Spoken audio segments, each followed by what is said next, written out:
Armida kuki lal hobana nomai kapseleba se amtana te anirang habse akogi media da kaida haigibda su mayam loi sakhi ojar oirabani si gi matang sida di kari step law kharage kamai taw kharage haibse akoi parja amoino koi su khangjan ningeba home minister adagi akogi governor makoina piriba statement sigi wangbada phona singnaratana akoi ni noina tongnungba tawsuna koi di kulai pithoi akoi gi separate pidi bhawba haidana moina challenge tawraga ngangapase sida akoi tabadasu adai akoi ubadasu akoi yamna sathina akoi je nungaijada ba haitare hajeje akoi manipurda thoiba May 3 dagi 20 May gi tang 23 dagi tholakiba irang sina manipurda hoju phawada tangdu laidada ba फिबम अमदा लेरिबसे सी मथक अखोई प्रजा सिंसिदा अमुक हेना अखोई सरकार सिना अखोई centre नत्रगा अखोई state अनि सिना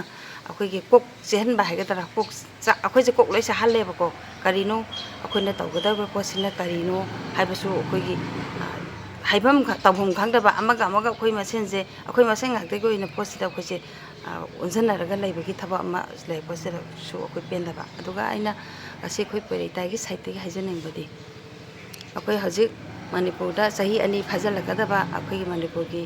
कांग्रुप अनि की इरांग सिदा अखोई इंडिया गवर्नमेंट सेंटर अखोई सेंटर गवर्नमेंट लोइसनबा याबा पोतो लोइसनदना मखोइदा सपोर्ट तौबगी मवंगदा सही से अमा मखाई अनि की मया सिदा लेरो मतुंग सिदा अखोई गरांग हांदा अखोई पीआर थमजलकांदा अखोई कनो अखोई सिंगलै अखोई मणिपुर अखोई सिंगलै पाक हाइतारे को अखोई सिंगलै पाक दा लेजैबा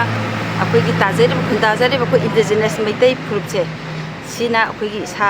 ngakthokjanaba haidana kujuk khulai khare leibadudi अखोई पिखलकदबा यादे हाइदना अखोई पीआर लाक्सलकांदा गवर्नर ना डेडलाइन पिरे मदुदा अखोई ngakthokjanaba isa ngakthokjanaba लेजरamba खुjuk खुलाई मयामसु जासिं पिथोखरे सिगी से खुलाई से पिथोखरबा मतुंगसिदा हजकी कुकीगी कोतु आईटीएल मोइना फोंगना अखोई होम मिनिस्टर अदगी अखोई governor makoina piriba statement sigi wangbada phona singnaratana akoi ni noina tongnungba tawsuna koi di kulai pithoi akoi gi separate pidi bhawba haidana moina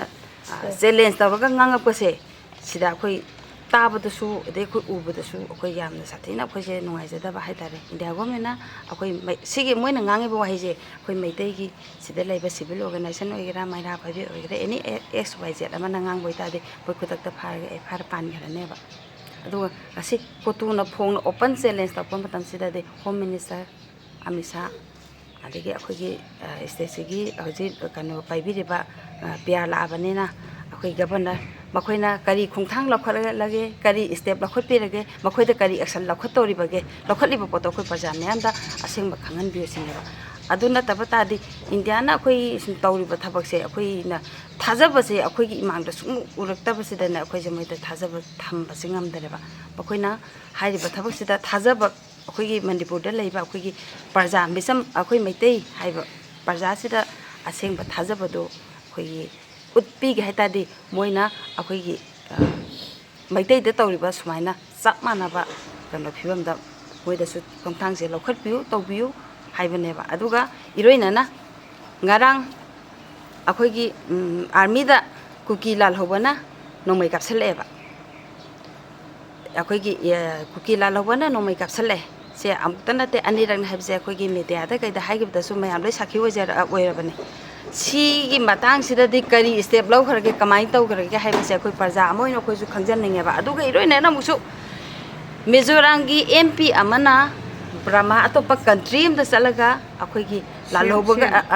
मिजोरामगी सेमना अतोपा country अखोइ ब्रह्मादा चलगा ब्रह्मागे लालौबगा वारी सानाबसे social media दा अदे पृथ्वीगी ओइना सु खंगमाने viral चले सिदना करी Indiana करी action लौगदोरे करी तौरिगे HYBE process सिजमा जोकै खंजननिंगेबा अदुगा इरोइनाना अमुसु अखोइना हाइजनिंगिसना हौजिति अखोइसु अखोइगोइबा